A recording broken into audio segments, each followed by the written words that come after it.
말씀 함께 보겠습니다. 하나님 말씀은 사도행전 8장 26절에서 40절입니다.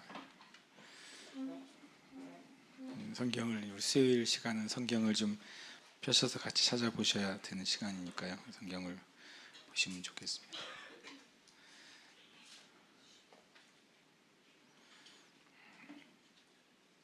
사도행전 8장 26절에서 40절까지입니다. 그래서 제가 한 절, 여러분이 한 절 교독하도록 하겠습니다. 주의 사자가 빌립에게 말하여 이르되 일어나서 남쪽으로 향하여 예루살렘에서 가사로 내려가는 길까지 가라 하니 그 길은 광야라. 일어나 보니 유다 사람 곧 에디오피아 여왕 간달 모든 국고를 맡은 관리인 내시가 예배하러 예루살렘 돌아가는데 수레를 타고 선지자 이사야의 글을 읽더라. 성령이 빌립 따라 이르되 이 수레로 가까이 나. 빌립이 달려가서 선지자 이사야의 글 읽는 것을 듣고 말하되 읽는 것을 깨닫느냐. 되어주는 사람이 없음. 빌립을 청하여 수레에 읽는 성경 구절은 이것이니 일러스되 그가 도살자에게로 가는 양과 같이 끌려갔고 털 깎는 자 앞에 있는 어린 양이 조용함과 같이 그의 입을 열지 아니하였도다. 굴욕을 당했을 때 공정한 재판도 받지 못하였으니 누가 그의 세대를 말하리. 그의 생명이 땅에서 빼앗김이었다. 그 내시가 빌리에게 말하되 청컨대 내가 묻노니 선지자가 이 말한 것이 누구를 가리킴이냐 자기를 가리킴이냐 타인을 가리킴이냐. 빌립이 입을 열어 이 글에서 시작하여 예수를 가르쳐 복음을 전하니 길 가다가 물 있는 곳에 이르러 그 내시가 말하되 보라 물이 있으니 내가 세례를 받음에 무슨 거리낌이 있느냐. 예수 멈추고 빌립과 내시가 둘 다 물에 함께 읽습니다. 둘이 물에서 올라올새 주의 영이 빌립을 이끌어 간지라. 내시는 기쁘게 길을 가므로 그를 다시 보지 못하니라. 빌립은 아소도에 나타나 여러 성을 지나 다니며 복음을 전하고 가이사랴에 이르니라. 아멘. 아멘. 우리가 이 빌립에 대해서 우리가 몇 주간 살펴보고 있는데 굉장히 독특한 하나님의 사람이고 또 특별히 빌립을 보시면 빌립이 당시에 우리의 기준으로 보면 실은 요즘 흔히 말하는 이제 전임 사역자가 아닌 평신도 사역자로서의 좋은 모델을 보여주고 있죠. 사도행전 6장 3절에 보면 일곱 집사를 선정할 때 기준이 뭐였냐면 성령과 지혜가 충만하고 칭찬받는 사람이다라고 말했어요. 이 조건 안에서 사람들이 선택한 7명 중에 한 명이 이제 빌립이었고 일곱 집사 중에 하나로 알려져 있죠. 그러니까 성령이 충만하고 지혜가 충만하고 그리고 그의 삶이 초대교회 성도들에게 인정받는, 삶이 인정받았다고 하는 소리는 두 가지죠. 사역의 열매가 있고 또 하나는 성품의 열매가 있었다는 겁니다. 그럴 때 인정이 되는 겁니다. 그런 이제 빌립이 그 이후에 이제 복음 전도의 삶을 살게 되고 사마리아 성에 내려가서 이제 말씀과 표적이 나타나는 전도를 하게 됩니다. 그 표적이 축사가 일어나는, 귀신이 쫓겨나가는 표적이 있고 또 병이 치료되는 표적이 있었죠. 그럼에도 불구하고 실은 또 빌립은 굉장히 예루살렘 교회 그 사도들의 권위에 순종하는 사역자였다는 사실을 알 수 있어요. 자신이 가서 기도해서 말씀을 전해서 귀신이 쫓겨나가고 또 말씀을 전해서 병자가 치료됐으면 자기가 또 얼마든지 성령 세례를 위해 기도할 수도 있었을 거 아니에요. 그런데 8장 14절에 보면 8장 14절인가요? 거기에 보면 예루살렘에 있는 사도들의 그걸 전달합니다. 사도들이 성령 세례를 위해서 베드로와 요한을 파송하고 그곳에서 성령 세례의 역사가 나타나게 되죠. 그러니까 빌립은 교회의 영적 권위에도 있으면서도 또 자신의 사역을 계속 감당했던 사람이고, 그리고 또 오늘 본문에 보면 빌립은 천사의 방문이 있었던 사람이죠. 이 천사가 말했다라고 되어 있고 뒤에 보면 성령이 이르셨다라고 되어 있어요. 두 가지 차이가 있습니다. 그건 조금 이따 나누고 어쨌든 그리고 또 이 내시를 세례를 침례를 준 다음에 빌립은 초자연적인 이동을 경험하게도 됩니다. 굉장히 특별한 사람이죠. 그리고 이 8장에서 빌립이 사라져요. 안 나타나요. 그 뒤에 많은 초대교회 역사 가운데. 그러다가 이제 마지막에 사도행전 21장에 빌립이라는 사람이 다시 등장을 하게 돼요. 그래서 굉장히 초대교회에 제가 보기에 사도들 만큼 의외로 굉장히 많이 중요한 역할을 하고 있고, 그리고 그것을 우리가 살펴볼 만한 인물이 빌립이다, 이런 생각을 갖습니다. 오늘 그럼 이제 말씀 보면서 빌립이 이 주님의 음성에 순종하는 게 쉽지 않았다는 생각을 제가 갖게 됐어요. 왜냐하면 26절에 보면 주의 사자가 빌립에게 말하여 이르되 일어나서 남쪽으로 향하여 예루살렘에서 가사로 내려가는 길까지 가라 하니, 그 길은 어디라고요? 광야입니다. 광야의 제일 큰 특징은 물도 없지만 뭐도 없는 거예요. 사람도 없는 거죠. 그렇죠. 광야에서 외치는 자는 세례요한 한 명이면 충분했잖아요. 광야에 가서 외치라는 소린가라는 생각이 드는 거죠. 왜냐하면 지금 빌립이 사마리아 성에서 복음을 전했고 사람들이 예수님을 믿고 거기다 더해서 무슨 일까지 일어났어요? 성령 세례까지 일어났잖아요. 마치 오순절날 예루살렘에서 일어난 놀라운 역사가, 그전에는 사람들이 유대인들이 사람 취급을 하지 않았던 그 사마리아에 일어났으니까 어떻게 보면 대부흥의 역사가 일어난 거죠. 그때 정상적인 사역자라면 대부흥이 일어나고 있으면 뭐 하고 싶겠어요? 더 거기서 머물면서 사람들을 일으키고 더 그 복음의 역사가 사마리아에서 계속 확장되게 하기를 원할 거 아니에요. 그것은 사람의 욕심이 아니라 하나님의 역사니까, 하나님의 역사를 계속 확장시켜 원하는 것이 당연히 복음을 전하는 자에게 있는 영적인 소원이고 또 선한 소원 아니겠습니까? 쉽게 말하면 이제 막 교회가 부흥하고 있고 하나님 역사 일어나고 있고 막 집회가 막 불이 붙어가지고 막 사람이 계속 몰려오는데, 그날 밤에 자고 있는데 천사가 나타났다고 생각해 보세요. 천사가 나타나서 이런 메시지를 주면 더 좋겠죠.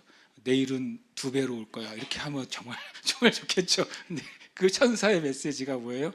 떠나라는 거예요.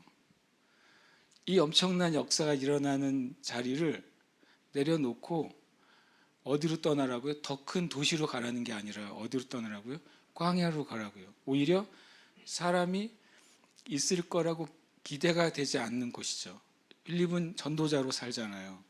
전도자가 제일 필요한 게 뭐예요? 사람 아니에요. 사람. 사람을 만나야 복음을 전할 거 아니에요. 그런데 이 전도자로서 실은 분명히 열매가 있는 이 빌립에게 천사가 말하여 이르되, 26절을 보시면 주의 사자가 빌립에게 말했다 이렇게 표현합니다. 그럼 29절을 보시면 뭐라고 되어 있습니까? 성령이 빌립더러 이르시되, 그렇습니다. 그러니까 실은 이르다는 것과 말하여 이르되라고 하는 건 다른 의미입니다. 말하여 이르되는 실제로 얼굴과 얼굴을 보고 듣고 말하는 것입니다. 이르되는 뭐냐면 심령 안에서 주님의 성령의 음성을 감지하는 것입니다. 그래서 전혀 다릅니다. 그것은요. 구약에서도 하나님이 나타나서 말씀하시는 것과 선지자들이 깨닫는 것과는 다르게 표현이 돼 있어요. 그러니까 빌립은 이때는, 저는 이제 성경 전체적으로 봤을 때는 꿈의 천사의 방문을 받았을 가능성이 제일 크고, 신약에서는. 신약의 여러 경우에 마태복음부터 시작해서 천사가 나타날 때 꿈에 현명하는 경우가 제일 많았고, 그리고 마리아처럼 실제로 방문하는 경우가 가끔 있었고요. 전체적으로는 꿈에 현몽하는 경우가 제일 많았어요. 신약에서는. 어쨌든 빌립은 꿈에 바로 이제 천사가 나타났든지 아니면 정말 기도하고 주님 묵상하는 가운데 천사의 방문이 있었든지, 어쨌든 천사라고 되어 있습니다. 주의 사전은 한글 성경은 주의 사자라고 되어 있는데 이제 영어 성경의 원어는 분명히 에인젤이라고 되어 있어요. 천사라고 되어 있습니다. 그러니까 초자연적인 메시지를 받습니다. 직접적인 메시지를 받죠. 그랬더니 8장 27절에 일어나 가서 보니 라고 되어 있어요. 그러니까 이 빌립이 참 귀한 것이, 이 놀라운 부흥이 일어나는 그때 하나님의 말씀이라고 여겨졌을 때 정말 아무런 미련 없이 그 자리를 털고서 이동했다는 게 저는 참 대단한 사람이다라는 생각을 다시 한번 갖게 됩니다. 광야에서 누구를 만나게 됩니까? 여기 보면 에디오피아 사람 곧 에디오피아 여왕 간다게의 모든 국고를 맡은 관리인 네시가 예배하러 예루살렘에 왔다가 돌아가는데 수레를 타고 가고 있고 선지자 이사야의 글을 읽고 있어요. 이거는 이제 설명하고 있는 거죠. 누가가. 그 스토리가 이제 교회 역사 가운데 있었고 누가가 그 스토리를 정리하는 것을 통해서 그때 장면이 그거였다는 사실을 누가가 설명을 합니다. 우리가 나중에 이제 요즘 현대 이제 베타 이스라엘 또는 에디오피아 유대인 이렇게 찾으시면 이제 1984년입니까? 1900 적어놨는데 제가 1984년에 모세 작전이라는 작전으로 이스라엘 정부하고 모사드가 에디오피아 그 당시에는 공산 정권이 통치하고 있었으니까 공산 정권 안에서 있었던 그 베타 이스라엘 또 에디오피아 유대인이라고 불리는 흑인 유대인들이죠. 완전히 아프리카 흑인인데 그들이 유대인인 거예요. 왜냐하면 똑같이 토라를 지키고 안식일을 지키고 구약의 모세오경대로 살아가는 이들이 있는 거예요. 놀랍게도요. 그래서 그들을 모세 작전으로 8천 명을 공수해 옵니다. 이스라엘이요. 그게 모세 작전이라고 불려져요. 8천 명을 공수하고 그리고 2013년까지 8차례에 걸쳐서 6만 명을 또 이제 공수해 옵니다. 그리고 현재 이스라엘의 베타 이스라엘 또는 이제 에디오피아 유대인이라고 불리는 이들이 17만 명이 살고 있고 현재 에디오피아에는 한 그런 이들이 한 1,000명 정도 살고 있다고 알려져 있다고 그래요. 그리고 나머지 아주 소수의 사람들은 미국에 좀 살고 있습니다.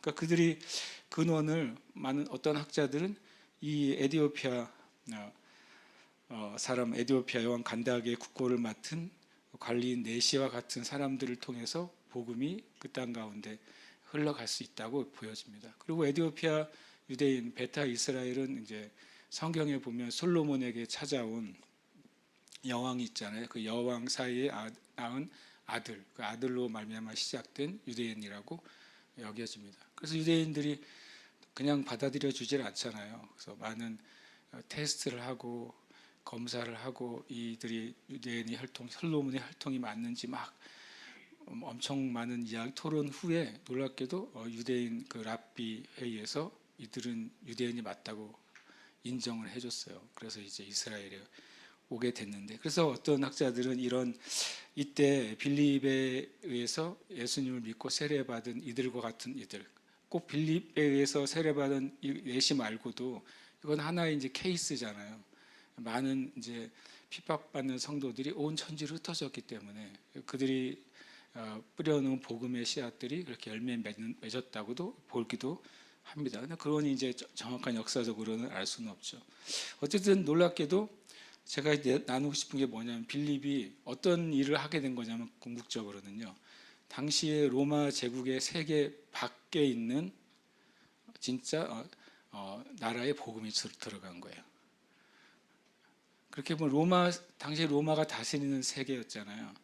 근데 이들은 이제 다른 나라 누비아 왕국의 그 당시에는 1세기에는 누비아 왕국으로 불려진 왕국인데요.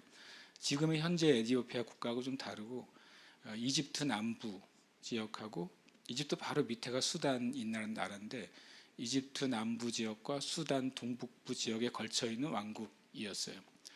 거기에 사람이 이제 이스라엘까지 와가지고 절기를 지킨 거죠. 절기를 지켰던 유대인, 온전한 유대인 아닐지라도 절기를 지키는 자로서 하나님을 경외하는 자로 예루살렘까지 왔다는 거예요. 그 놀라운 일이고, 그리고 또 다시 돌아가는 길에 이 빌립을 만나게 되고 예수님을 영접하고 그리스도인이 됩니다. 굉장히 역사적인 사건입니다. 예루살렘과 온 유다와 사마리아와 땅끝까지로 내 증인이 되라 라고 하는 땅끝에는 사도 바울의 개념에서는 이 로마 제국의 땅끝이죠. 그것은 스페인까지 갔고 또 이제 로마 제국을 뛰어넘는 땅끝들도 이렇게 빌립을 통해서 나중에 사도 도마를 통해서 이렇게 계속해서 복음이 땅끝으로 같다는 증거가 성경에 있다는 게 참 놀라운 것이죠. 어쨌든 이 빌립이 첫 번째는 천사의 직접적인 메시지에 순종해서 갑니다. 두 번째로는 29절에 성령이 빌립더러 이르되 이 수레로 가까이 나아가라. 그러니까 빌립더러 이르시되라고 말했으니까 성령이 빌립의 영에 말씀하신 것이죠. 그것이 내적 음성이죠. 내적 음성을 통해서 성령님이 가라고 하는 지시를 어떻게 보면 이제 빌립이 캐치한 것이죠. 그리고서 어떻게 합니까? 가까이 나가라고 말씀할 때 30절에 보니까 빌립이 달려갔다고 돼 있어요. 실제로 달려갔다고 돼 있습니다. 그러니까 그 행렬이 지나가니까 그 행렬을 따라잡기 위해서 빌립이 달려갔다는 소리예요. 꽤 거리가 있었다는 소리죠. 달려가서 보는데 뭘 보게 됩니까? 30절에 보니까 빌립이 달려가서 선지자 이사야의 글을 그가 수레에서 읽고 있는 것을 어떻게 했다고요? 듣습니다. 이거 참 놀라운 일이죠. 왜냐하면 당시에 글을 읽을 때, 경전을 읽을 때 대체적으로 소리를 내서 읽었어요. 소리를 내서 읽어서 내가 이 경전을 읽는다는 걸 주변 사람들한테 알리는 거죠.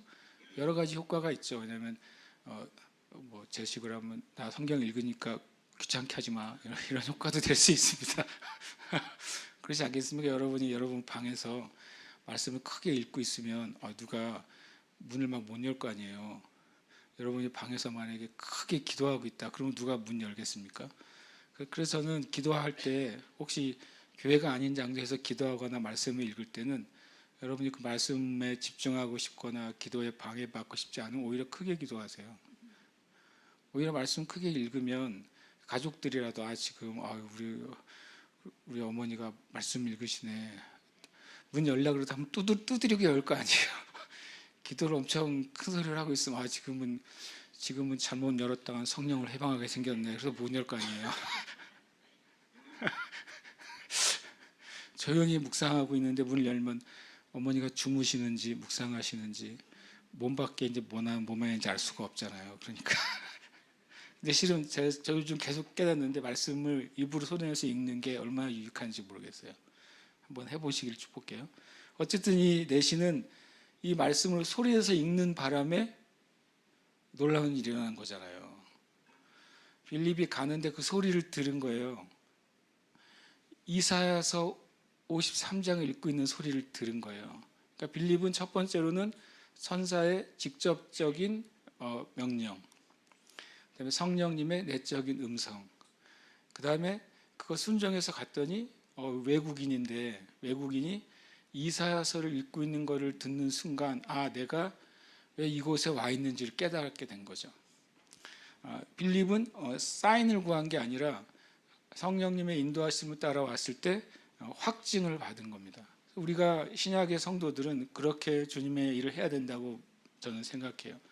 우리의 삶이 주님과 계속 이렇게 연결이 돼 있을 때, 영적인 주파수가 제대로 잡혀 있을 때 메시지가 우리에게 오면, 우리의 영의 감동이나 또 말씀을 통해서 깨닫게 되는 하나님의 말씀이 나에게 오면 우리는 그때 순종하기 시작하는 겁니다. 순종할 때 어떻게 됩니까? 순종할 때 에디오피아 내시를 만나는 것처럼 순종할 때 내가 순종한 것의 이유를 알게 될 때가 많습니다. 순종할 때 하나님이 하셨구나 라는 사실을 알게 될 때가 있는 것입니다. 그래서 이 빌립처럼 저 여러분도 계속 그 성령 안에 거하기를, 또 말씀 안에 거하기를 계속 훈련하시고 그것을 멈추지 마시기를 축복합니다. 그럴 때 이제 빌립이 가서 천사의 지시와 성령의 내적 음성의 확증을 받은 다음에 빌립은 전도자로 살아가고 있었거든요. 그러니까 자신의 그 사명 안에서 자신이 무엇을 해야 될지를 금방 알게 됐어요. 그리고 질문을 합니다. 당신이 지금 읽는 것을 깨닫느냐 이렇게 질문합니다. 이 질문이 던져졌을 때 그 내시의 입장에서 생각해 보세요. 자신이 이제 먼 길을 여행을 해서 예루살렘에서 나름 그 절기를 지키고 돌아가면서 이사야를 읽는데 도무지 이사야의 말씀을 깨닫지 못하는 거예요. 도대체 이 사람이 누굴까? 이 사람이 누굴까? 그런 의문을 갖고 있는 찰나에 갑자기 누가 멀리서 뛰어와가지고 물어보는 거예요. 그 읽는 거를 깨닫습니까? 엄청 느낌이 어떠실 것 같아요? 이거 자체가 굉장히 초자연적이죠, 실은요. 굉장히 놀라운 사건이잖아요. 마치 누가 나를 지켜보고 있는 것처럼, 누가 마치 내 마음을 읽고 있는 것처럼 질문을 해준 거예요. 대단한 일이 이 4시 안에서 일어난 것이죠. 그러면서 뭐라고 다시 답합니까? 31절에 지도해 주는 사람이 없으니 어찌 깨달을 수 있느냐.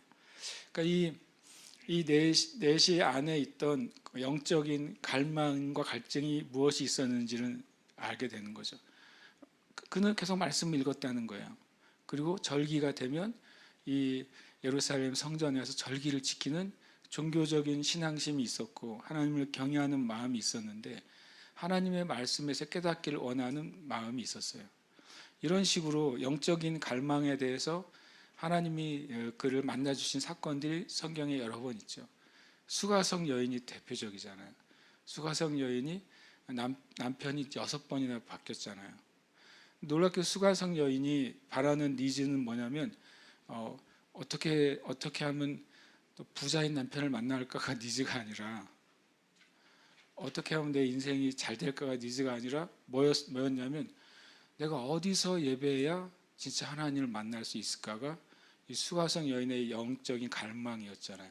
예수님이 이 산에서도 말고 사마리아인들이 예배했던 그리심 산에서도 말고 유대인들이 하나님이 계시다고 말하는 예루살렘 성전도 아니라 네가 영과 진리로 예배는 그때 그 자리에서 바로 하나님을 만날 수 있다는 놀라운 진리를 듣게 되잖아요. 그러니까 수가성 여인이 거기서 구원받습니다. 마찬가지로 이 4시가 성경을 읽지만 절기를 지키지만 하나님을 경외하는 마음에 있지만 말씀을 깨닫지 못했을 때 그 안에 계속 갈증 가운데 살아왔습니다. 근데 그 갈증과 갈망이 하나님이 그에게 구원받을 기회로 이끌어 주신 것이죠. 근데 그가 갈증과 갈망을 아무리 많이 가지고 있었다 할지라도 누가 필요한 것입니까? 지도해 주는 사람이 필요한 거예요. 그 가브리엘 천사를 만나다 책인가요? 거기에 보면 놀라운 얘기가 있어요. 천사는 복음을 전하지 않는다. 근데 그 말이 참 저는 처음 되게 신기하게 들렸는데 가만히 생각해 보니까 천사는 소식을 전하지만 복음을 전하지는 않습니다. 천사는 무슨 일을 하냐면 복음을 들을 수 있는 장소로 인도해 줍니다. 복음은 누가 전하게 돼 있어요? 이 땅의 교회와 성도가 전하게 돼 있어요. 고린도전서에 보면 하나님은 전도에 미련한 것으로 사람을 구원하시기를 기뻐하셨다. 그 말의 의미는 그런 방식으로 사람들이 복음을 듣고 구원받도록 정하셨다는 거예요. 그러면 천사가 복음을 전하는 일이 있으면 선교사님이 필요 없잖아요.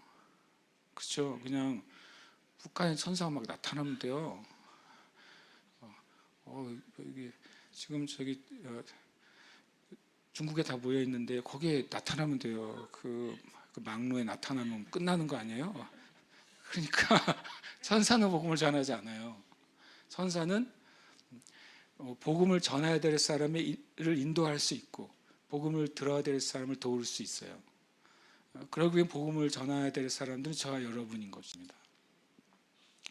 진리의 말씀을 거듭난 사람이 다른 사람을 거듭나도록 하나님이 하신 거예요. 이게 얼마나 하나님의 방법이신 거죠.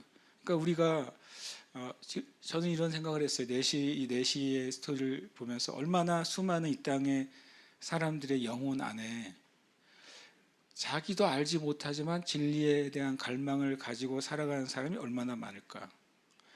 또 수가성 여인처럼 무엇인가 하나님을 만나기를 원하는 영적인 그 가난함과 굶주림을 가진 사람이 또 얼마나 많을까. 근데 결국에는 예수님이 찾아가셔서 진리를 말씀하실 때 그가 구원받은 것처럼 이 빌립이 성령의 인도하심에 순종해서 그가 입을 열었을 때 그 갈망에 하나님이 응답하신 것처럼 진짜로 주님은 지금도 주님은 지금도 성령을 통해 역사하시고 천사를 통해 역사하시고 초자연적으로 역사하시는데 이 땅에 구원받은 그리스도인들과 교회가 순종할 때 구원의 역사가 있는 것입니다. 그래서 우리는 그것을 포기하지 않아야 되고, 또 우리가 먼저 우리 자신이 우리 교회의 이 사명처럼 우리 자신이 하나님 나라의 구원의 문이 되도록 우리 자신을 준비해야 돼요. 좀 언제든지 누구든지 주님, 제가 복음을 전할 수 있는 사람이 되겠습니다라고 내가 준비되어 있을 때 주님이 내 앞에 데려다 놓으시기도 하고 나의 삶 가운데 만나게도 하시는 거예요. 그 스펄전 목사님이 아니라 누굽니까? 믿음의 사도 스미스 이글스워스 목사님이 전도한 내용 보면 이렇게 서 있습니다. 스미스 이글스워스 목사님이 내가 하루에 한 명은 분명히 복음을 전하고 싶다. 그런데 그렇다고 해서 스미스 이글스워스 목사님이 막 길거리를 다니면서 복음을 전한 게 아니었대요. 그 이제 오후 시간이 되면 그 건물 모퉁이에 서가지고 기도했대요. 성령님, 내가 복음을 전해야 될 사람을 만나게 해주세요. 성령님, 제가 복음이 필요한 사람이 누군지 제가 깨닫게 해주세요. 그러면 지나가는 사람 중에 누군가가 다가오거나 누구에게 가야겠다는 생각이 들었다는 거예요. 그래서 매일 한 명씩 그렇게 복음을 전했대요. 그러니까 우리가 전도하는 것도 성령의 인도함을 받아야 되는 거죠. 복음을 전할 때도 예수님이 말씀하신 것처럼 희어져 추수하게 된 그 영혼을 만나야 돼요. 물론 우리는 주님이 말씀하신 것처럼 때를 얻든지 못 얻든지 말씀을 전하는 삶을 살아야 되는 건 맞습니다. 그런데 실은 구원의 열매는 성령의 인도가 필요합니다. 그리고 하나님의 때가 필요한 것이 사실입니다. 빌립은 그런 면에서는 철저하게 성령의 인도하심에 순종함을 통해서 구원의 역사가 나타난 것입니다. 그러고서 이제 읽는 구절을 설명합니다. 32절, 33절에 보니까 이사야 53장 7절, 8절 말씀이었어요. 그것을 읽는데 여기 말한 것처럼 도살자에게로 끌려가는 양처럼 끌려갔는데 조금도 저항하지 않고 굴욕을 당하고 그리고 생명을 빼앗긴 이 의로운 종이 누굴까 하는 것이죠. 도대체 이 종은 누구길래 이사야 선지자가 그 종 때문에 우리의 죄가 사라지고 그 종 때문에 우리의 고통과 병이 사라졌다고 말하는가? 불의한 재판을 받고 죽임 당했는데 어떻게 이 사람을 통해서 어떻게 모든 사람이 죄로부터 병으로부터 저주로부터 해방될 수 있는가 엄청 궁금했다는 거예요. 여러분 성경 읽을 때 궁금해 하십니까? 궁금해하는 사람에게 진리가 임합니다.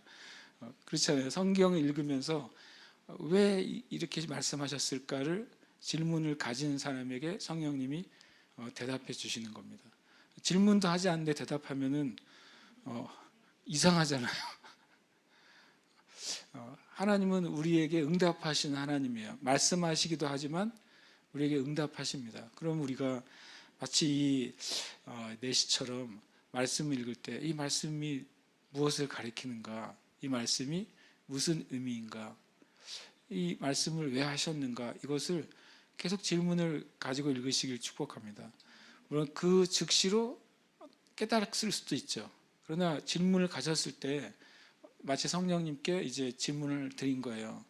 성령님은 하나님의 깊은 것까지도 다 아시는 분이시기 때문에 당연히 어떤 면에서는 약속하셨잖아요. 진리의 성령이 오시면 너희를 모든 진리 가운데로 인도하시겠다고 약속하셨으니까 지키셔야죠, 약속을. 누군가 그 약속을 의지해서 주님 이 말씀이 무슨 뜻인지 알기를 원합니다라고 말하는 순간 성령님은 이 약속을 지키셔야 돼요. 그리고 그것은 지키십니다. 깨닫게 하십니다. 때로는 내가 그걸 깨달아야 될 그 장소에서 깨닫게도 하시고 또는 깨달아야 될 때 또 깨닫게도 하십니다. 그래서 우리가 질문하는 신앙을 가져야 된다. 제가 지난주에 이제 부산 교수센터 방문을 이제 목요일 금요일 했는데 목요일 날 그 부산의 어느 감리교회에서 AI 시대의 목회라는 이제 주제로 세미나가 있었어요. 그런데 이제 제가 나온 신대원하고 다른 타학교에서 한 세미나였어요. 그 타학교 신학교 교수님들이 세 분이 오셔서 AI 시대 목회에 대해서 이제 AI 어떻게 할 것이냐를 말해주는데, 나는 타학교 출신의 목사잖아요. 그래서 전화를 해가지고 가고 싶다 그랬죠. 그런데 다 목요일 날 가는 날이었고, 이제 목요일 날 저녁에 우리는 이제 부산기서센터 모임을 하니까 아침 10시 반부터 시작을 하더라고요. 그래서 가겠다고 말하고 이제 아침 새벽 예배 마치고 이제 비행기를 타고 가서 이제 딱 내가 들어갈 때 이제 강의가 시작됐어요. 근데 내가 이제 정말 헐레벌떡 갔더니 이제 10시 반에 강의가 시작인데 10시 40분에 들어갔거든요. 근데 그때 강의를 시작하더라고요. 그래서 나는 스스로 난 나 때문이지라고 생각하고 스스로 자기 만족으로 세 분의 이제 5시까지 강의를 했습니다. 5시까지 하는데 한 조직신학 교수님이 AI 시대 그 신앙은 프롬프트 신앙이라고 그러는 거예요. 프롬프트가 명령어잖아요. 놀라운 말 하더라고요. 그러니까 모든 정보가 한도 없이 있지만 내가 어떤 명령을 하느냐에 따라서 답이 달라진대요. 어떨 때는 완전히 이제 페이크 정보가 들어오기도 하고, 여러분이 하나님은 누구야라고 질문하면 그냥 질문하면 하나님의 교회 교리가 나와요. 잘못 질문하면 굉장히 은혜로운데 신천지 교리예요. 그러니까 여러분이 질문할 때 잘 질문을 하셔야 돼요. 그래서 어떨 때는 하나님의 교리 플러스 신천지 플러스 도를 아십니까까지 포함해서 섞여서 나오는데 답이, 그러니까 그 괜히 그거를 질문한 거 가지고 어디 가서 얘기했다가 큰일 난다. 그분이 이제 이렇게 우리 신앙은 마치 그걸 비유해서 하나님께 질문하는 믿음과 신앙이 돼야 된다. 하나님께 바른 것을 질문하고, 그리고 진짜 영적인 것을 질문하고, 진짜 합당한 것을 질문할 때 하나님은 AI하고 뭐 비교할 수 없는 분이시잖아요. 그분이 진짜 답을 주신다는 거예요. 그래서 그 말에 참 제가 그래도 조지신학 교수님이 AI 활용법을 가르쳐 주신 게 아니라 하나님이 어떤 분인지 가르쳐서 참 고마웠어요. 그런데 어쨌든 우리가 보면서 진짜 질문하는 마음이 있어야 돼요. 말씀을 읽을 때. 그러니까 우리는 말씀 그대로 믿습니다. 질문은 회의하는 질문이 아니라 내가 깨닫지 못한 이 말씀을 내가 깨닫기를 원하는 질문을 할 때 말씀 그대로를 믿는 믿음이 자라나게 되는 것입니다. 저 여러분이 질문하시고 또 주님께 답을 들으시길 축복해요. 내시는 이 질문을 했을 때 얼마나 이 질문이 갈망이 있었으면, 뭘 하나님의 놀라운 지혜 가운데 일어난 일이지만 천사를 지금 엄청 부흥이 불이 붙은 빌립에게 보내잖아요. 다 내려놓고 이 한 사람 만나러 오게 하잖아요. 광야에서 이 한 사람을 위해서 하나님이 빌립이라는 위대한 하나님의 사람을 불러오시잖아요.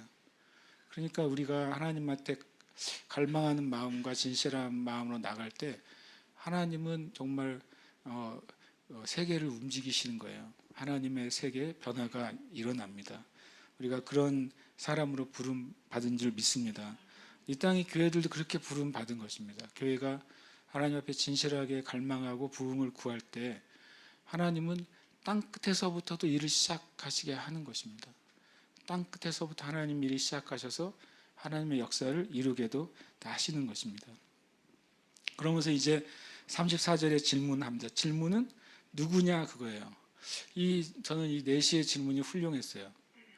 이게 뜻이 뭐예요? 지적인 갈망이 아니라 이 사람이 누구냐 그거예요. 인격적인 갈망, 영적인 갈망인 것이죠. 성경을 읽을 때 성경을 통해 내가 지식을 얻기 위한 갈망은 지식을 얻는 것으로 끝납니다. 그러나 성경은 하나님 우리에게 말씀하신 책이니까 하나님을 만나기를 원해야 돼요. 하나님과 예수 그리스도를 아는 것이 영생이라고 요한복음 17장 3절에 말씀하시잖아요. 그리고 어떤 성경을 읽더라도 누구냐에 대한 고백이 있어야 되고, 이 말씀을 하신 그분이 나에게 말씀하시고 원하시는 게 뭔지를 질문해야 됩니다. 그랬더니 이제 빌립이 8장 35절에 빌립이 입을 열어 이 글에서 시작하여 예수를 가르쳐 복음을 전합니다. 정말 빌립이 탁월한 복음 전도의 기술을 가지고 있어요. 이사야 53장 7절 8절부터 시작해서 예수 그리스도의 이야기를 하고 예수 그리스도가 바로 고난받은 하나님의 종이고 예수 그리스도가 바로 우리를 죄사하시는 메시아라는 사실을 설명하니까 놀라운 일이죠. 그랬더니 이 길을 가다가 36절에 물 있는 곳에 이르게 됩니다. 4시가 딱 그때 또 물이 있는 데 이르러요. 우리 옛날 표현은 아다리가 딱딱 맞는 거죠. 그래가지고 정말 잘 들어맞는 거잖아요. 퍼즐이 정말 하나님이 행하실 때 이렇게 우리가 억지로 일이 되는 게 아니라 하나님이 정말 자연스럽고 부드럽게 일하세요. 자연스럽고 부드러우니까 그걸 초자연적으로 생각하지 않습니다. 제일 초자연적인 건 자연스러운 겁니다. 오히려 하나님의 인도 가운데 물 흐르듯이 하나님의 역사 안으로 이루어가는 것이죠. 그 광야 가운데 딱 그 복음이 전해지고 그 4시 안에 예수님에 대한 믿음이 확인이 됐을 때 그 물을 오아시스 앞에 이르게 됐잖아요. 그랬더니 뭐라고 말합니까? 보라 물이 있으니 내가 세례를 받음에 무슨 거리낌이 있느냐. 다른 말로 하면 내가 개종하겠다는 겁니다. 내가 예수님을 믿는 자가 되겠다고 공개적으로 고백을 합니다. 37절 뭐라고 써 있습니까? 없음이라고 써 있습니다. 없음. 근데 37절 밑에 성경 맨 밑에 난 하주에 보시면 보이십니까? 혹시 성경책에? 성경책을 그래서 우리가 이제 이럴 때 봐야 될 필요가 있는 거죠. 37절에 없음 되어 있습니다. 제 책에는 조그만 반괄호로 4번이라고 되어 있어요. 여러분 책에는 뭐 1이라고 써 있을 수도 있고 기억니은으로 써 있을 수 있습니다. 37절 없음에 있는 밑에 내용을 한번 보십니까? 한번 거기 한번 있는 거 한번 읽어볼까요? 시작. 어떤 사본에 빌립이 이르되 내가 마음을 온전히 하여 믿으면 가하니라. 대답하여 이르되 내가 예수 그리스도께서 하나님의 아들인 줄 믿노라가 있음. 이렇게 돼 있죠. 네. 이게 영어 성경은 없음으로 안 돼 있고 이 문장이 그대로 들어 있습니다. 근데 이 문장이 신약의 어떤 사본에는 들어 있고 어떤 사본에는 안 들어 있는 경우도 있어서 한글 성경은 그래도 그거를 잘 얘기해 준 거나 마찬가지예요. 그렇다면 이제 킹제임스 성경이나 웬만한 외국 성경에는 영어 성경에는 이 문장이 포함이 되어 있어요. 그것을 어떻게 이제 성경학자들이 이해하냐면 이 문장이 뒤에 들어있을 수도 뒤에 첨가됐을 수도 있는데 그 이유는 뭐냐면 당시 초대교회에 세례식 때 했던 세례 문답이라는 거예요. 그러니까 실은 이제 세례를 주는 목회자나 사역자가 뭐라고 질문하면 당신이 온 마음으로 믿으면 믿습니까? 라고 물은 거예요. 온 마음으로 예수 그리스도를 믿습니까? 이렇게 질문하면 세례 받는 사람이 뭐라고 대답한다는 거예요? 나는 예수 그리스도께서 하나님의 아들이심을 믿습니다. 이게 세례 문답이었다는 겁니다. 그 세례 문답의 내용을 이 네시와 빌립의 세례 안에 넣었다고 보는 경우가 많고, 그것이 아주 후대는 아니고 초대교회 이제 성경들이 필사될 때 그걸 명확하게 하기 위해서 어떻게 하는 게 어떤 질문과 고백을 통해서 기독교인으로 세례를 받느냐. 이것은 실은 어디서부터 온 고백입니까? 베드로의 고백으로부터 왔잖아요. 바로 예수 그리스도는 그리스도시요 살아계신 하나님의 아들입니다. 이 고백을 그리고 예수님 뭐라고 했냐면 바요나 시모나 그러고 내가 이 반석 위에 나의 교회를 세우겠다. 그러니까 초대교회는 이 베드로의 고백 위에 교회가 세워져야 된다고 믿은 거죠. 그러니까 모든 예수 믿는 사람은 이 고백을 해야 되는 거예요. 나는 예수 그리스도가 하나님의 아들 그리스도이심을 믿습니다. 이 고백을 했을 때 그것이 믿음의 고백이 됐던 것이죠. 그래서 이 빌립과 이 네시의 그 세례 가운데 이 내용이 들어가게 됩니다. 정말 대단한 정말 은혜로운 고백인 거죠. 이 네시가 내가 예수 그리스도 하나님의 아들인 것, 그분이 메시아라는 사실을 믿는다고 고백합니다. 여기서 놀라지 않으십니까? 왜 세례를 베푸는 장면? 왜 놀라는지 아십니까? 이거를 그 교회에서 설교하면 안 돼요. 왜 안 될까요? 교회에 큰 혼란이 오게 돼요. 저는 설교를 해버리고 있는데 지금 큰 혼란이 오게 됩니다. 첫 번째, 사도들이 살아있잖아요. 그죠? 근데 집사가 세례를 준 거예요. 제 말 이해되십니까? 초대교회는 사도나 목회자가 세례해 준 게 아니에요. 세례 주지 않았다는 게 아니라 그런 기준이 없었어요. 그래서 제가 이거 함부로 설교 잘 안 한다니까요, 목사님들이. 넘어가요. 누가 질문할 수 있어요. 목사님, 빌립이 어떻게 세례를 줘요? 목사님도 아닌데. 명확하게 저기 무슨 신학교에서 빌립 포함한 7 집사. 그래서 장로교에서는 그 집사님을 지금 뭐라고 안수 집사의 기원으로 본단 말이에요. 장로교회. 안수 집사님이 세례를 베푼 거예요. 만약에 현대 교회에서 안수 집사님이 전도한 사람을 세례 베풀고 교회 데리고 오면 이단 될걸요? 그러니까 초대교회 전통, 이걸 전통을 지키는 또 이제 그런 교단이나 신학도 있습니다. 초대교회도 이렇게 했다면 우리가 종교개혁의 신앙이 초대교회의 믿음으로 돌아가자고 하는 게 종교개혁이잖아요.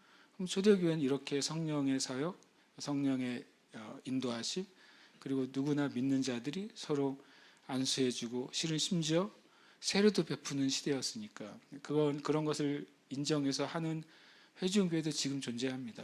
근데 전체적인 교회가 그렇게 했을 때 많은 뭐가 생깁니까? 교회 안에 질서가 무너지고 그것 때문에 교회 안에 분파와 분란이 생기고 그리고 사람들 안에 말씀에 대한 기준이 무너지니까 교회 안에 전통이 이제 안수받은 목사에서 세례 베푸는 것으로 전통이 세워졌죠. 저는 그 전통이 역사를 통해 보면은 잘 세워진 전통이라고 생각합니다. 수도 없이 많은 이단들이 등장하는 시대니까 그런 교회가 말씀 안에서 합의된 전통을 가질 때 이단으로부터 교회를 지킬 수 있는 것이죠. 어쨌든 이 빌립은 제가 아까 말한 것처럼 사도행전에서 굉장히 독특한 인물이라는 겁니다. 제가 볼 때 사도도 아닌데 사도처럼 사역을 하고 우리식으로 하면 목사도 아닌데 목사처럼 사역을 한 사람, 참 독특한 인물인 것이죠. 그리고 세례를 베풉니다. 38절에 이에 병하여 수레를 멈추고 빌립과 내시가 둘 다 물에 내려가 빌립이 실은 침례를 받은 것이죠. 침례는 완전히 물속에 들어갔다가 이제 빌립의 손에 의해서 물속에 뒤로 넘어갔다가 올라왔더니 빌립이 없어진 거잖아요. 세상에 그 내시는 정말 그날은 엄청난 날이죠. 성경 읽고 있는데 누가 달려가지고 물어보고 그 물어봤더니 그 내가 가지고 있던 그 깊은 곳에 대한 질문이 그날 해결이 되고 그리고 예수 그리스도를 만나잖아요. 메시아를 만나고 구원받고 자기를 세례 준 사람이 갑자기 사라져요. 그래서 아마 이 내시가 이게 천사야? 사람이야? 그랬을 것 같은 느낌이 들어요. 제가 같았으면. 어쨌든 그러면서 39절에 둘이 물에서 올라올새 주의 영이 빌립을 이끌어간지라.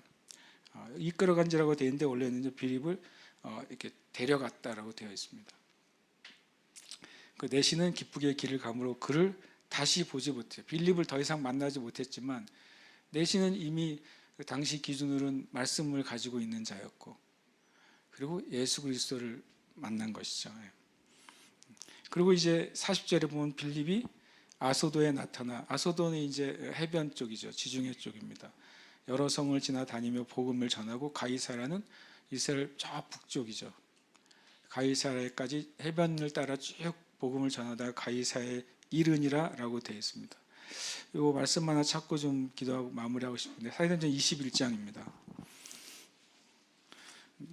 이 21장 읽으면 빌립에 대한 내용은 성경에 다 찾는 겁니다.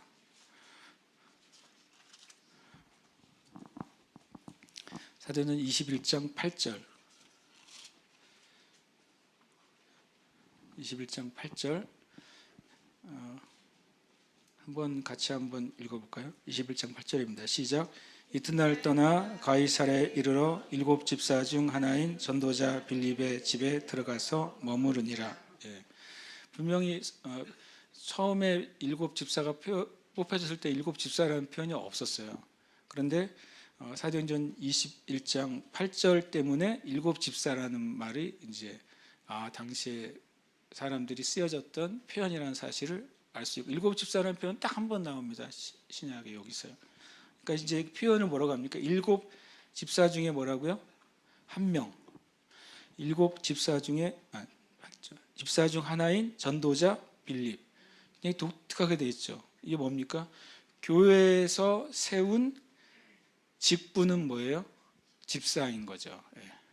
그런데 그 다음에 뭐라고 써 있다고요? 전도자 빌립. 이건 뭡니까? 이거는 바로 예수 그리스도께서 세우신 직임을 말합니다. 초대교회는 이렇게 두 가지가 같이, 직분과 직임이 같이 쓰여졌단 말이에요.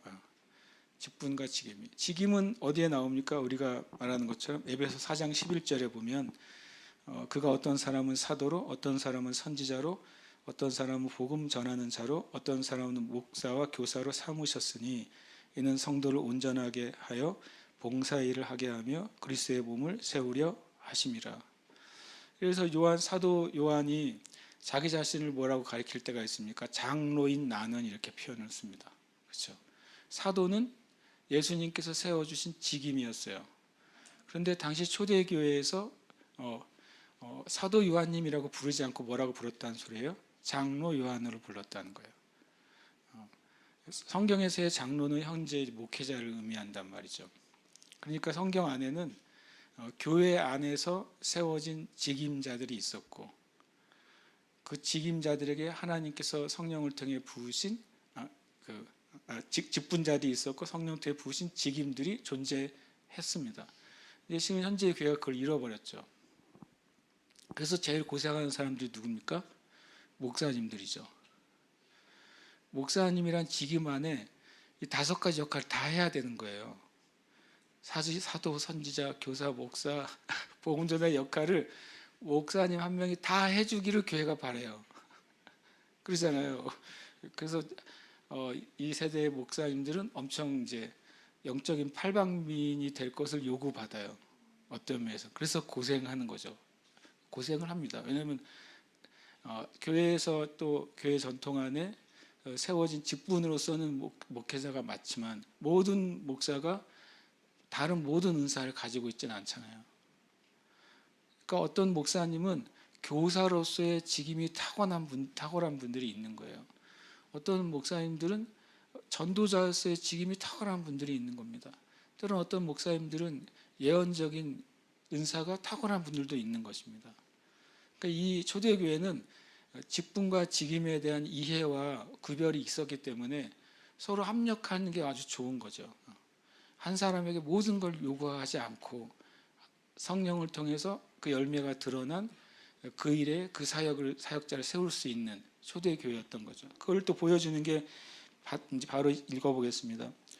9절에 보면 그에게 뭡니까? 그에게 딸 넷이 있으니 처녀로 예언하는 자라. 한국에는 처녀 귀신이 있는데 성경에는 처녀 예언자가 있습니다. 그래서 한국의 은혜가 많이 필요한 거죠. 그런데 4명이나 있어요. 이 예언자가 4명이. 제가 이거를 읽다가 되게 많은 은혜를 받았어요. 빌립은 전도자잖아요. 빌립은 복음 전도자로 살고 있는데 그의 딸들은 예언자로 세움 받았으니까 실은 동역하는 관계가 된 겁니다. 아버지 복음 전도자와 4명의 예언적인 사역자들이 같이 동역을 하는 거예요. 굉장히 실은 이런 모델이 별로 없잖아요. 근데 그들이 한 집을 통해 동역하는 것을 봅니다. 왜냐하면 이 사도행전 21장 이 장면은 사도 바울이 3차 전도여행을 마치고 예루살렘으로 돌아오는 길, 그때 이스라엘 땅을 처음 밟은 것이 가이사랴의 누구의 집이었다고요? 빌립의 집이었다는 거죠.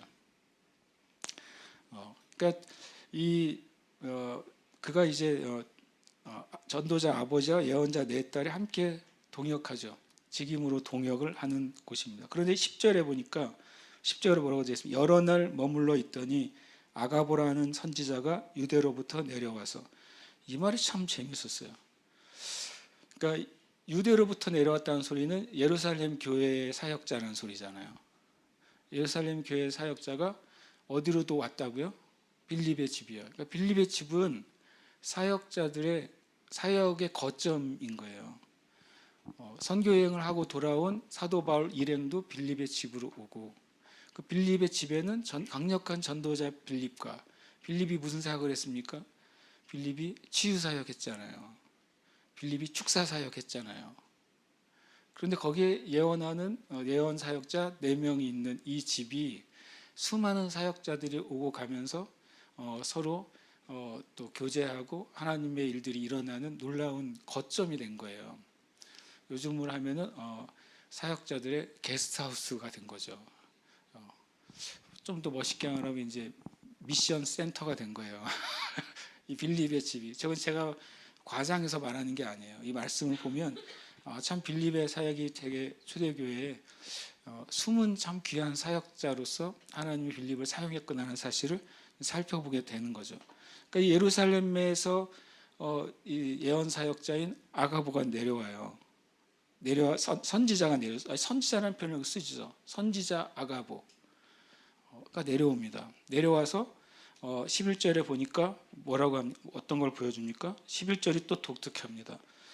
바울의 띠를 가져다가 잠깐만 빌려주세요라고 해가지고 뭐라고 합니까? 자기의 수족을 묻고 말하기를 성령이 말씀하시되 예루살렘에서 유대인들이 이같이 이 띠 임자를 결박하여 이방인의 손에 넘겨주리라. 제가 이 말씀 읽다가 예전에 가지고 있던 궁금증 하나가 해소됐어요. 그러니까 구약에는 많은 선지자들이 흔히 말하는 예언적 행위를 했단 말이에요. 이사야는 속옷만 입고 돌아다녔어요. 에스겔은 잠을 제대로 못 잤어요. 쪽잠, 왼쪽으로 누워서 자고 오른쪽으로 누워서 잤잖아요. 수백 일 동안을. 그렇게 예언적인 행위를 통해서 하나님의 뜻이 이거라는 것을 구약의 선지자들은 계속 보여줬다고요. 그래서 제가 질문은 뭐냐면, 신약에 있어서 신약의 사역자들에게는, 신약의 교회에는 이런 예언적 행위가 성경적인가 아닌가? 서신서에는 거의 안 나와요. 예언적인 행위에 대해서. 그래서 제가 궁금해서 주님, 신약 시대에는 구약의 예언자들하고 다른 사역으로 예언 사역이 일어나는 게 맞는데, 그러면 신약의 예언 사역에는 이런 예언적 행위가 가능한가요? 라고 질문했는데, 이 말을 읽다가 제가 가능하다는 결론을 내렸어요. 아가보가 와서 그냥 성령님이 당신 가면은 잡힌대요 라고 말한 게 아니라, 일단 뭔가 시청각으로 보여주잖아요. 예언적 행위죠. 흔히 말하는 예언을 몸으로 표현한 거예요. 아가보가 그걸 묻고서 이렇게 당신이 잡힐 것이다 라고 말합니다. 그런데 이 예언을 잘 들어야 돼요. 왜냐하면 예언의 내용을 잘못 들으면 잘못된 행동을 합니다. 그러니까 이 말을 들었잖아요. 그랬더니 12절에 같이 한번 읽어볼까요? 시작. 우리가 그 말을 듣고 그곳 사람들과 더불어 바울에게 예루살렘으로 올라가지 말라 권하니. 우리는 누가를 포함한 많은 전도팀이었어요. 바울의 전도팀이죠. 7, 8명 됩니다. 잘 보시면. 그들이 이 아가보의 예언을 받아들였다는가 안 받아들였다는가요? 받아들였죠. 받아들이고서 사도 바울님 올라가시면 안 됩니다라고 권했어요. 그런데 사도 바울은 뭐라고 말합니까? 13절에 보면 여러분이 어찌하여 울어 내 마음을 상하게 하느냐. 나는 주 예수의 이름을 위하여 결박당할 뿐 아니라 예루살렘에서 죽을 것도 각오하였느니라. 만약에 예언이 하나님이 성령께서 아가보를 통해 사도 바울 보고 예루살렘 올라가지 않게 하기 위해서 예언을 아가보에게 시키셨다. 왜냐하면 예루살렘에서 내려왔잖아요. 이 말하려고. 예루살렘에서 가이사라까지 엄청 멀거든요. 이 말을 한마디 하려고 성령님의 말하려고 올라왔는데, 그리고 만약에 예루살렘에 가지 말라고 하는 메시지인데 바울이 갔으면 불순종한 거죠. 그렇잖아요. 예언이 임했는데 불순종한 거잖아요. 그런데 사도 바울은 예언을 제대로 들었어요. 왜냐하면 잡힌다고 했지, 그러니까 가지 말라고는 안 했잖아요. 오히려 이 잡힌다고 하는 예언은 사도 바울에게 뭘로 들린 걸까요? 오히려 예루살렘으로 가야 된다는 당위성을 제공해 준 거예요. 왜요? 사도 바울이 처음 처음 주님을 만났을 때 그때 다메섹에서 눈이 멀고 집 가는 거리에 들어가잖아요. 그때 예수님께서 아나니아를 만나 주십니다. 그리고 네가 가서 사울의 눈을 안수하고 그 눈을 뜨게 하고 성령으로 충만하게 하라고 하죠. 그때 주님이 뭐라고 말하냐면 아나니아에게 이런 말을 합니다. 주께서 이르시되 가라, 이 사람은 내 이름을 이방인과 임금들과 이스라엘 자손에게 전하기 위하여 택한 나의 그릇이라. 그가 내 이름을 위하여 얼마나 고난을 받아야 할 것을 내가 그에게 보이리라. 그러니까 실은 사도 바울은 주님의 처음 부르심을 받을 때 고난에 대한 메시지도 같이 들은 겁니다. 근데 예루살렘으로 올라가는데 아가보가 와서 성령님이 말씀하십니다. 당신이 올라가면 손발이 묶일 거예요. 이것은 사도 바울에겐 가지 말라는 말이 아니라 주님이 처음 부르심에 대한 확증인 거예요. 놀랍게도. 그러니까 뭐라고 말합니까? 나는 올라가서 예루살렘에서 죽을 것도 각오돼 있다. 그러니까 예언에 대해서 우리가 예언이 임했을 때 하나님의 말씀이 어떤 경로로 임했을 때 뭘로 해석해야 되는 줄 아십니까? 왜냐하면 각자의 부르심으로 해석해야 됩니다. 일반적으로 해석하면 당신이 잡히니까 그 동료들이 뭐라고 말했어요? 올라가지 마세요. 울면서. 이 예언을 우리의 일반 개념으로 이해하게 되면 바울과 같은 해석을 할 수가 없어요. 근데 바울은 자기에게 임한 예언 자체는 부정적이잖아요. 잡힐 거고. 그런데 이 예언은 자기를 부르신 하나님의 부르심과 사명에 오히려 합한 예언인 거예요. 그래서 그런 말을 합니다. 내가 예수의 이름을 위하여 결박당할 뿐 아니라 예루살렘에서 죽을 것도 각오했다. 권함을 받지 않으니까 그들이 어떻게 합니까? 주님의 뜻대로 이루어질 것입니다라고 바울을 이제 말리는 것을 멈추는 거죠. 제가 이걸 보면서 그렇지, 주님의 말씀이 임했을 때 어떤 예언이나 은사보다 더 높은 차원의 기준은 우리를 향한 부르심이에요. 우리를 향한 하나님의 부르심과 사명이 그 어떤 영적인 현상이나 보다 더 높은 것입니다. 이것이 제일 높은 기준이에요. 예수님도 예루살렘으로 올라가는 길에 제자들에게 3번이나 인자가 올라가면 잡힐 것이고 이방인에게 넘겨질 것이고 부당하게 재판받고 사형 선고받고 죽을 거라 그러시잖아요. 근데 그게 예수님이 올라가야 될 이유잖아요. 그러니까 하나님으로부터 온 우리의 인생의 사명이 모든 영적인 것을 분별하는 기준이 돼요. 그게 망가지면 그냥 일반 기준을 가지고 주님께로부터는 메시지나 혹 예언이나 혹 꿈이나 환상을 내가 해석하는 거예요. 그러면은 오류가 생깁니다. 이때 사도 바울이 그렇지, 올라가면 안 되겠네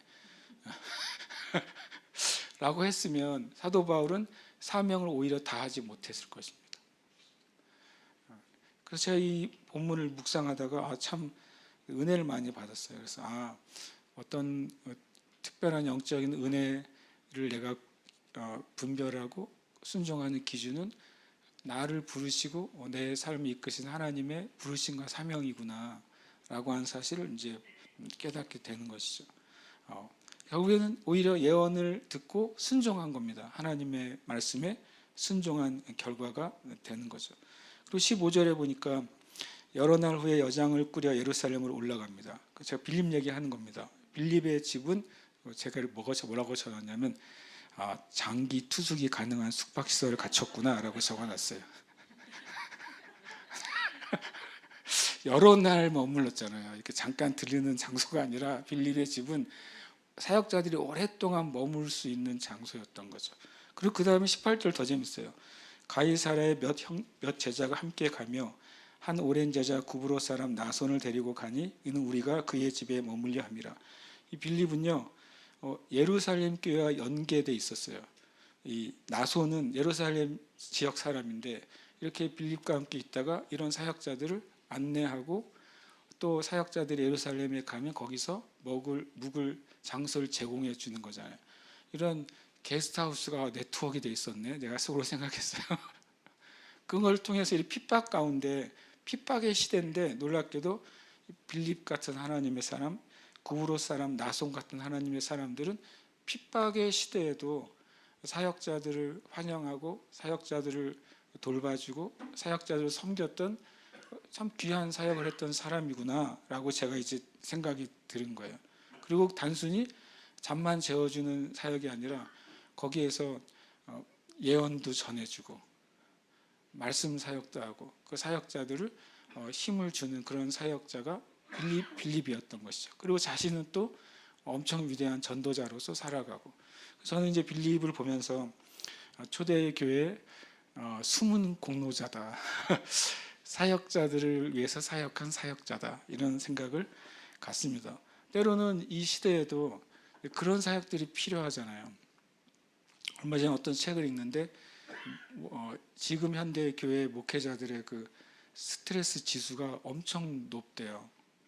많은 목회자나 사모님들이 정말 그럴까 하는데 공황장애나 우울증을 앓고 있는 목회자와 사모님들이 그렇게 많다는 거예요. 그래서 제가 내 주변에는 없는데 도대체 누가 있을까 이렇게 생각을 했는데요. 그런 걸 보면 이런 이제 사역자들을 세우는 사역자들이 필요하다. 사역자들을 일으켜주는 사역이 또 필요하다. 그것을 통해 하나님의 일이 계속 이제 마치 징검다리를 통해 더 건너가듯이 그런 일들이 있어야 되겠구나, 그런 생각도 갖고, 또 이제 기도하게 빌립과 같은 성령님의 인도하심에 순종하고, 또 빌립처럼 성령이 충만하고 또 하나님을 섬기는 그리스도인들이 이 땅 가운데 계속 일어나도록 기도해야 되겠다, 이런 마음을 갖습니다. 함께 이 시간 기도합시다. 초대교회는 정말 초대교회 말은 하지만 실은 정말 하나님이 나의 교회라고 하신 첫 번째 모델이잖아요. 예수님이 내가 이 반석에 나의 교회를 세우리라고 말씀하시고 세우신 교회니까 전 그게 되게 제일 중요한 모델이라고 생각해요. 또 조직적인 모델이 아니라 하나님이 사역하시는 모델이죠. 예수님이 나의 교회라고 한 그 교회가 어떻게 복음 안에서 하나님 나라의 삶을 살아가야 되는 거에 대한 예수님의 모델인 거예요.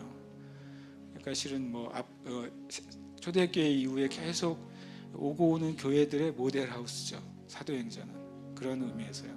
그래서 우리가 기도할 때 주님, 우리에게도 네시아와 같은 갈망이 있어야 되겠어요. 말씀을 알기를 원하는 갈망, 또 빌립의 갈망은 환경과 상황을 뛰어넘어서 복음을 들고 가기를 원하는 간절한 갈망. 그래서 성령님이 인도하실 때, 정말 천사를 통해서 말씀하실 때 빌립의 안에 감동을 통해서 끊임없이 복음을 전하는 삶으로 살아갔던 것처럼, 하나님 우리 안에 그런 말씀에 대한 영적 갈망, 하나님의 뜻에 순종하고자 원하는 영적인 갈망을 더 일으켜 주시옵소서. 이 땅의 교회들이 주님이 보여준 이 온전한 주님의 교회의 이 모델을 주님 배우게 해주시고, 그런 교회들이 이 세대 가운데 일어나서 말씀 그대로 세상을 이기는 교회, 이 세상이 어떤 일그러짐과 문제와 죄를 가지고 있더라도 하나님이 더 크시기 때문에, 하나님이 더 능력이 있으시기 때문에 그것을 돌파해 나가는 교회를 일으켜 주시옵소서. 그리고 우리 자신과 이 교회가 그런 교회로 서게 하여 주시옵소서. 합심해서 이 시간 기도하겠습니다.